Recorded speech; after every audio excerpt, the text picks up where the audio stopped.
जी, immigration जो है वो वर्स, मेरी जो बैड इमिग्रेशन एक्सपीरियंस है पूरी दुनिया में, तकरीबन मैंने 70 से ज़्यादा कंट्रीज़ का मुतअद्दद टाइम मल्टीपल टाइम विज़िट किया है। इनमें मेरी जो बैड एक्सपीरियंस, जो वेरी बैड जिनको आप कह सकते हैं, और सबसे अच्छी जो आप कह सकते हैं एक्सपीरियंस था, वो किस उसका था। बाकी डिफरेंट जो हैं उनके भी मैं शेयर करूँगा।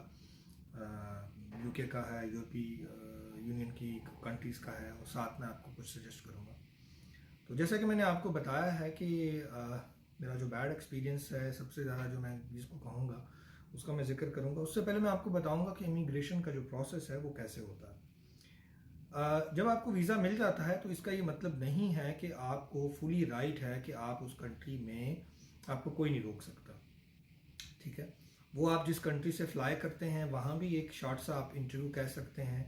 वही चीज़ें जो डॉक्यूमेंट की सूरत में आपने अपने किसी बताई थी एम्बेसी को, वो आपने इस एयरपोर्ट पे, अगर आप पाकिस्तान से फ्लाई कर रहे हैं इंडिया, बांग्लादेश या किसी और कंट्री से, तो उस एयरपोर्ट की जो इमिग्रेशन अथॉरिटीज़ हैं या जो आपकी चेक इन करते हैं, वहाँ आपको बतानी पड़ती हैं रीजंस, क्यों जा रहे हैं, कहाँ जा रहे हैं, क्या करते हैं, कितने दिनों के लिए जा रहे हैं, रिटर्न टिकट आपके पास है, इंश्योरेंस आपके पास है, लाइक दैट, ठीक है। आपकी बॉडी लैंग्वेज, आपका सामान, सारी चीज़ों के ऊपर वो गौर करते हैं, जिससे वो अंदाज़ा लगाते हैं कि ये बंदा जेन्युइन ट्रैवलर है या इसकी कोई इंटेंशन किसी किस्म की और तो नहीं है। क्योंकि जाहिर से यहाँ से भी छोड़ देते हैं तो वहाँ से अगर वो डिपोर्ट होते हैं या उनका कोई मसला निकलता है या किसी और वो जाके वापस नहीं आते हैं, तो ये फिर इस मुल्क के ऊपर भी एक बदनामी का बायस भी बनता है, और इनको उसके बारे में बताना भी पड़ता है। वो पूछते हैं दूसरी कंट्री वाले कि आपकी एयरलाइन से भी पूछा जाता है, उनके ऊपर भी जुर्माने किए जाते हैं, और उस कंट्री की जो इमिग्रेशन है, एयरपोर्ट अथॉरिटीज़ है, उनसे भी पूछा जाता है फॉरेन ऑफिस के ज़रिए। तो इसलिए जो इमिग्रेशन का प्रोसेस है, जब भी आपको वीज़ा मिलता है, वो कि इतनी परेशान होने की ज़रूरत नहीं है, बड़ी आम सी बात होती है, आसान सी बात है। अगर आप जेन्युइन ट्रैवलर हैं, आपके पास डॉक्यूमेंटेशन पूरी होनी चाहिए डे वन से। तो चाहे वो यूरोप हो, चाहे वो इंग्लैंड हो, जिस मकसद के लिए, यानी जो काम, जो डाटा, जो चीज़ आपने वीज़ा के लिए दी है, तो वो चीज़ आपको वहाँ पे एक किस्म की रिपीट करनी है, ठीक है। आप क्या करते हैं, कहाँ हैं, आपकी आमदन कितनी है, आपके पास सफिशेंट फंड कैश की सूरत में पैसे होने चाहिए। बहुत आपके डिपेंड करता है कितने अरसे के लिए और कहाँ जा रहे हैं। तो मैं तो ज़्यादातर रिकमेंड करता हूँ तो आपके पास 1000 से लेकर $2000 तक, 1500 से $2000 तक एवरी ट्रिप में कैश की सूरत में आपकी जेब में होना चाहिए। कार्ड्स वगैरह वो इसके अलावा हैं, मैं कैश की बात कर रहा हूँ, ये कैश लाजमी है। छोटे कंट्रीज़ में कैश को देखा जाता है, बाहर की कंट्रीज़ हैं वो कार्ड्स को और उन चीज़ों को भी एक्सेप्ट कर लेते हैं, बट कैश इज़ इम्पोर्टेंट। दूसरा, आप जहाँ जा रहे हैं, जिस जगह लैंड कर रहे हैं, वहाँ से आगे आपको कहाँ जाएंगे, होटल में जाएंगे, हॉस्टल में जाएंगे, किसी, उसका पूरा एड्रेस आपके पास होना चाहिए। होटल की बुकिंग का पेपर आपके पास फ़ोन के अंदर होना चाहिए या प्रिंटेड फॉर्म में होना चाहिए। पैसे आपके पास, जैसे आपको बताया, अगर कुछ कंट्रीज जैसे यूरोप में आप ट्रैवल करते हैं तो इंश्योरेंस उनके लिए, ट्रैवल इंश्योरेंस लाजमी है। कोई हादसा हो जाता है या वहाँ बीमार पड़ जाते हैं तो वहाँ महंगी है आपकी मेडिकल जो फैसिलिटीज़ हैं, आप वहाँ की शहरी नहीं है, तो आपको जो फर्स्ट एड दी जाएगी या मेडिकेशन दी जाएगी, या अल्लाह ना करे आप हॉस्पिटलाइज हो जाते हैं, तो वो बिल कौन अदा करेगा? तो यूरोस में होगा, ज़्यादा होगा, वहाँ की गवर्नमेंट पे पड़ता है। तो वो चाहती है कि जो बंदा आए यहाँ, तो बीमार तो कोई भी किसी वक्त भी हो सकता है, तो वो अपनी इंश्योरेंस करवा के लाए। तो ये इंश्योरेंस का डॉक्यूमेंट आप, कोई कंट्रीज मांगती हैं नहीं मांगती हैं, आप कोशिश करें, वो इतनी ज़्यादा नहीं है आपको, आप समझ लें कि 15 दिनों के लिए आपकी 4 से 5 हज़ार की इंश्योरेंस बन जाती है, 2 वीक्स की। महीने की है तो 7-8 हज़ार की बन जाती है। तो लेके आपको फ़ायदा है इस चीज़ का, कहीं भी आप बीमार हो सकते हैं, तो आप जो भी पैसा वहाँ खर्च करेंगे, चीज़ें करेंगे, वापस आके इस कंपनी से आप रीइम्बर्स करवा सकते हैं, जैसे गाड़ियों की इंश्योरेंस होती है। तो इंश्योरेंस डॉक्यूमेंट, रेजिडेंस, आपके पास पैसे। दूसरा, आपके पास जो इमिग्रेशन सामान है ये भी उससे रेलेवेंट होना चाहिए। हम बात तो इमिग्रेशन की कर रहे हैं, इमिग्रेशन क्रॉस कैसे करते हैं, या उसके बाद मैंने कहा कि बैड एक्सपीरियंस क्या था, तो उस वीडियो के सारे मैं चाह रहा हूँ कि वो बताने से पहले मैं आपको ये भी बता दूँ। तो ये क्वेश्चंस किए जाते हैं यहाँ पे, वहाँ पे भी जाते हैं, तो यही होता है जी, आप कहाँ से आ रहे हैं, किस जगह से आ रहे हैं, और कहाँ जा रहे हैं, आपका टिकट क्या है, आप कितने दिन रहेंगे, सिर्फ इसी जगह पे रहेंगे, किसी और शहर कंट्री में भी जाएंगे। तो आपके पास पूरी वो ट्रैवल प्लान जो भी आपने एम्बेसी में वीज़ा के लिए दिया था वो आपके जहन में होना चाहिए, या प्रिंटेड में भी होना चाहिए, आप दिखा सकते हैं।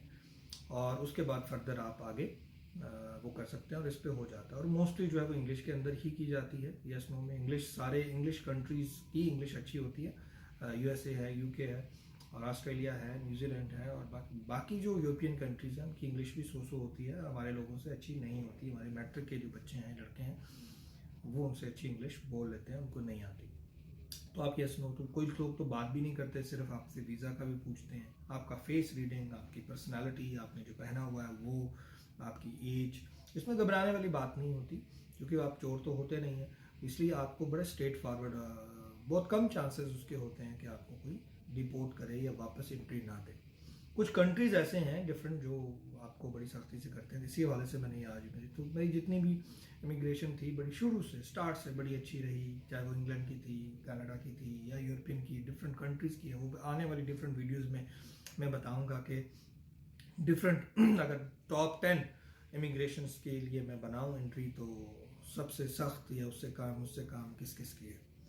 तो आज मैं बात करूँगा जो बैड जो मेरी एक्सपीरियंस रहा वो जॉर्जिया का था।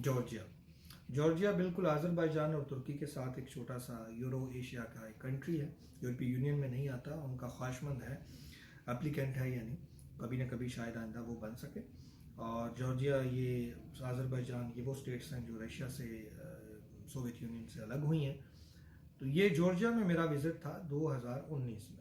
तो उस वक्त मेरे पास, मैं इंग्लैंड में था, तो मैं इंग्लैंड जा रहा था पाकिस्तान से मैं बहरीन गया, 1-2 दिन मैंने वहाँ स्टे किया और वहाँ से बहरीन से फिर मैंने जॉर्जिया गया और जॉर्जिया से मैंने अजरबैजान आना था, अजरबैजान से तुर्की और तुर्की से फिर मैंने लंदन जाना था। तो ये मेरा ट्रैवल प्लान था और मेरी बाकायदा टिकट्स भी साथ थी, कंफर्म टिकट्स थी मेरे पास इन सारे एरियाज़ की। होटल की जो बुकिंग जहाँ रहना था 2-2 दिन वो थी।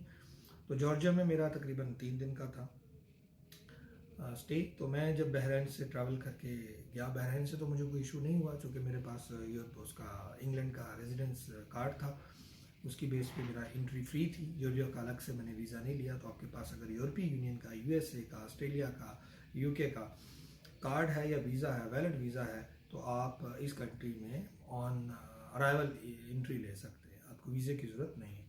तो 19 में उस वक्त मेरे ट्रैवल भी थोड़े थे, इंग्लैंड ही था शायद और एक आध कोई यूरोपीय यूनियन मैंने किया होगा, तो शायद बिल्कुल एक दफ़ा मैं गया हूँगा। तो वहाँ जब एंट्री हुई तो एक तो इनका मुझे ये था कि उनको इंग्लिश बिल्कुल भी नहीं आती थी उनको इंग्लिश जब वहाँ हुए। और उसमें शायद इंडियन मैं ही था, एक एशियन, कोई भी 1-2 लोग शायद और थे। तो एक खातून थी, उन्होंने देखा और कहाँ से, जब पासपोर्ट ही हमारा देखा तो पाकिस्तान, तो उसने और अंदर तो कुछ देखा ही नहीं है ना। देखने के बाद उन्होंने अपने सीनियर को आवाज़ दी और उन्होंने मुझे कहा कि आप ज़रा इधर प्लीज़ साइड पे ज़रा हो जाएं। तो उनको आवाज़ दी, वो आए और उन्होंने कहा जी आप कहाँ जा रहे हैं। तो मुझसे उन्होंने दिया पासपोर्ट लिया, सारी चीज़ें मैंने बताई मैं जा रहा हूँ। तो उन्होंने कहा ठीक है 1 मिनट आप यहाँ तशरीफ़ रखें। तो वो तकरीबन मुझे 10-15 मिनट जो है वो 20 मिनट वहाँ बिठाए रखा। फिर उनका एक और बंदा आया, उसने पूछा कहाँ जा रहे हैं। 3 लोग आए, मज़ीद सीनियर से सीनियर आता गया और आखिर में फिर एक उनका सीनियर कोई 3 स्टार था, वो कोई 10-20 मिनट के बाद आया। उसने आके फिर मेरे से पूरी बात की, आप कहाँ जा रहे हैं, क्यों जा रहे हैं। तो मैं उस वक्त थोड़ी सी मैंने नाराज़गी का इजहार भी किया कि ये भाई मेरे पास ट्रैवल है और मैं जा रहा हूँ, ये मेरे कंफर्म टिकट्स हैं, ये मेरी रेजिडेंस है और यहाँ है और मैं घूमने के लिए आया हूँ, लाइक दैट। और ये आपके लोग जो हैं वो बड़े डिफरेंट उससे कर रहे हैं, मैं तो इसको बड़ा बैड फील कर रहा हूँ।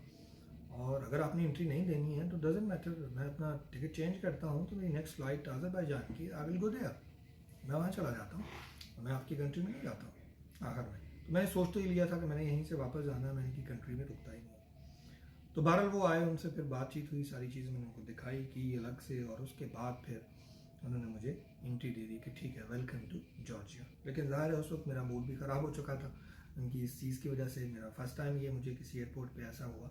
और फिर बाद में मुझे एक्सप्लोर किया, पता चला कि भाई यहाँ हमारे जो लोग हैं अजरबैजान से, इंडियन पाकिस्तानी अराइवल वीज़ों पे लोग आते हैं और यहाँ से फिर गायब हो जाते हैं, वापस नहीं जाते। तो हमारी वहाँ पे काफ़ी बैड वो है, रेपुटेशन आप कह सकते हैं। तो इस वजह से वो किया गया। तो फिर मैं गया तो मैंने फिर वहाँ 1 नाइट स्टे ही किया। फिर मैंने अपना टिकट जो है उसको अर्ली कर लिया। तो फिर मैं वहाँ से अजरबैजान के लिए मैंने नेक्स्ट डे, एक रात गुजारने के बाद, अगले दिन शाम को, रात को शायद 7-8 बजे फ़्लाइट थी, नहीं 24 घंटे मैंने स्टे किया। और उसके बाद फिर मैंने ट्रैवल जो है वो अजरबैजान के लिए कर लिया। और सबसे इजी और बेहतर और आसान और बेहतरीन पुरतबाक तरीके से और बड़े फ्रेंडली एक स्माइलिंग फेस के साथ जो हुई है। जब भी मैं गया हूँ अज़रबैजान 3-4 दफ़ा गया हूँ तो वो अज़रबैजान की है। इवन यूरोपियन कंट्रीज़ भी हैं, वो भी मैं बताऊँगा। लेकिन जो इंतहाई जो है, हालांकि अरब आप कतर जाएँ, सऊदीया जाएँ, ये लोग भी शेख लोग हैं, बड़े रूड और बड़ा डिफरेंट, और एक जैसे पाकिस्तान में एक सॉरी टू से SHO या इस तरह के लोग होते हैं ना, आपसे बात करते हैं, इस तरीके से इमिग्रेशन के लोग बात करते हैं। बट जो अज़रबैजान के लोग हैं, एक तो उनकी ख़वातीन है सारी, बाकी जगहों पे जेंडर मिक्स है, मेल फीमेल कोई भी होता है, लेकिन दोनों रूड होते हैं, सख्त और एक उसमें होते हैं। यूरोपियन थोड़े कुछ भी बेहतर हैं, स्माइलिंग फेस देते हैं, बट उनकी टोन, बातचीत, उनकी वो मशकूक नज़रों से हर एक को देखते हैं, उनके काम ही ये जॉब ही है। लेकिन जो अज़रबैजान के थे, ये फ्रेंडली और बड़े बड़े अच्छे और स्माइली फेस के साथ अभी भी कोई भी जाता है, पढ़ा लिखा है, अनपढ़ा है, जिनको इंग्लिश नहीं भी आती है, उनको भी नहीं आती, तो भले ऐसे से करते हैं। तो ये मेरा बैड एक्सपीरियंस तो जॉर्जिया का था, और दोबारा भी है मेरा इरादा है कभी मैं जॉर्जिया जाऊँगा, और अब देखूँगा कि अब क्या सूरत हाल है। अब इतनी मेरी ट्रैवल हिस्ट्री के बाद भी क्या वो अभी उसी तरह उसको देखते हैं। अब USA का वीज़ा भी है मेरे पास है, और यूरोप का भी है, दोनों की बेस पे मैं अराइवल वीज़ा जा सकता हूँ वहाँ किसी वक्त भी, तो वो भी मैं जाऊँगा तो ज़रूर आपसे शेयर करूँगा। तो ये एक मेरा बैड एक्सपीरियंस था, और गुड एक्सपीरियंस है इमिग्रेशन का। लेकिन उसके अंदर आपके जब डॉक्यूमेंट्स पूरे होते हैं, चीज़ें पूरी होते हैं, तो आप बात भी कर सकते हैं। तो मैंने तो सिंपल चढ़ाई है कि मेरी सब चीज़ें पूरी, आप क्यों रोक रहे हैं, अब क्या वजह है इस चीज़ की, मेरी कन्फर्मेशन है, रीज़न बताएं, व्हाट द रीज़न बिहाइंड। तो आपके पास अपने डॉक्यूमेंट, आप क्या करते हैं, तो अपने आप को प्रेजेंट करने के लिए आपके पास पेपर ज़रूर होने चाहिए। तो that's all, thank you very much, my name is doctor ज़ाहिर।